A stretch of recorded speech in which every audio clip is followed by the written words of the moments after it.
All right, I want to share with you a tool called SchoolAI, and this is kind of one of my favorites that I've seen recently, because students are able to interact with the AI in different ways, and they don't need an account. So this kind of mitigates some of the terms of service that are typically found in different AI tools, where students might need to be 18 or 13 plus based on that data that they collect. But since we can kind of remain anonymous, they don't need to log in, and so we're we're past that. And these are also geared towards education, so they're in more of a walled garden type of safe environment where students don't just have free access to it.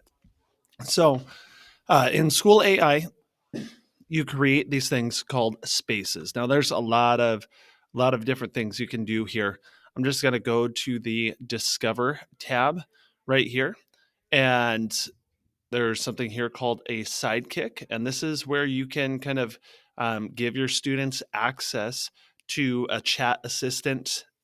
Focus on some things that you want, right? Like, so if I click on sidekick, I could say, hey, this is what I want you to do. Like, this is what my students are learning. Here's how I want you to help them with it.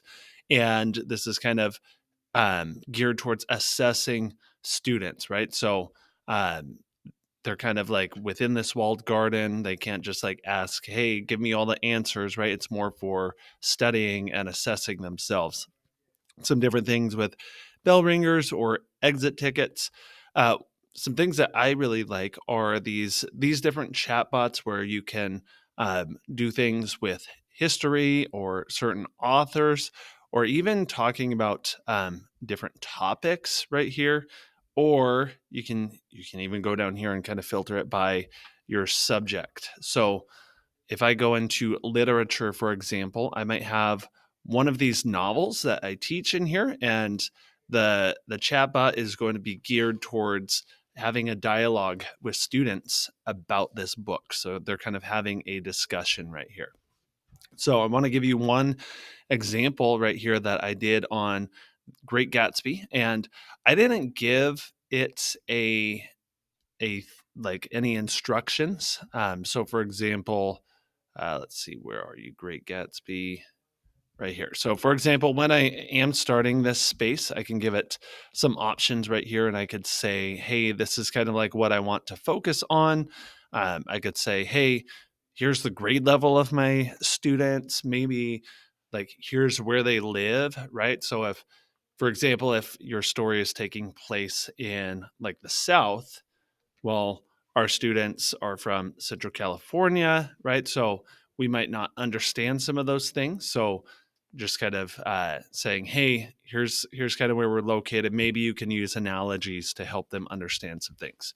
So I didn't do anything like that, but if you wanted to focus on some specific aspects of this book, you could add that on. So in my space here, I'm going to just review some things.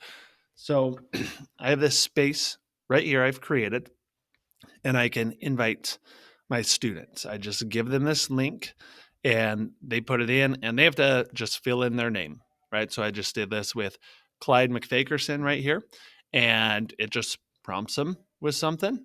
And the prompt can be different for each student. It's just kind of like getting them into it. And on your end, you're going to see all of your students' work right here. And then all of these headlines right here as well, that you see with students. So you'll kind of be able to see, okay, are students making a good connection here, or are they not? And I can always click in here and see this entire conversation that this student had, right? So here's the initial prompt right here, and here's what I started with. And you could see it's continuing to ask me questions that aren't just like yes or no, but like require a little bit of thought.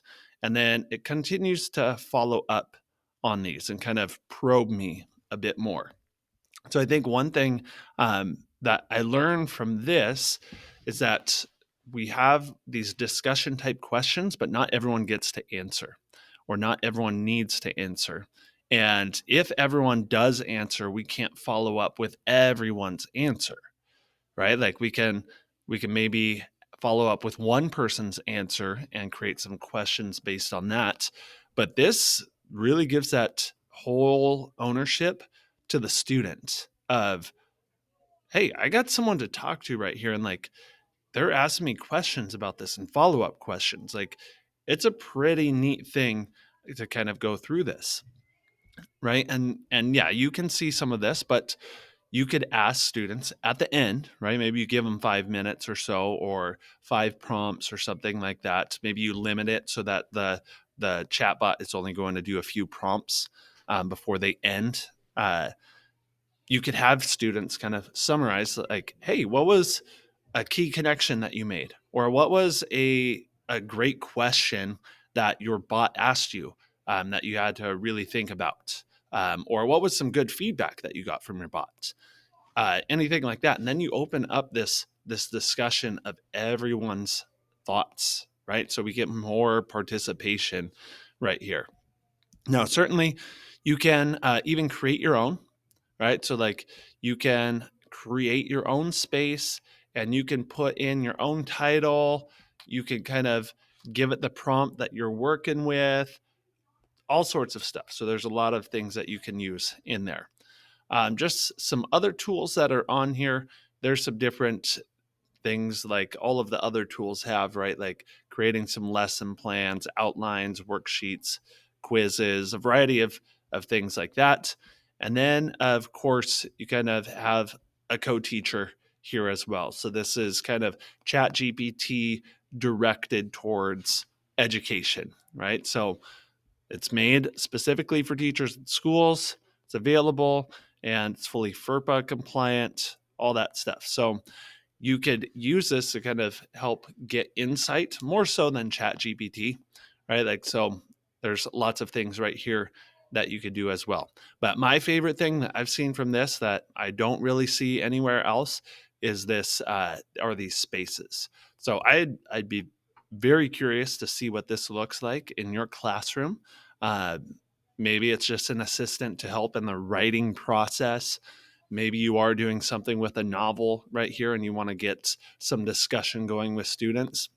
um, I think that'd be a great way. So I'm curious to hear how you all might use this.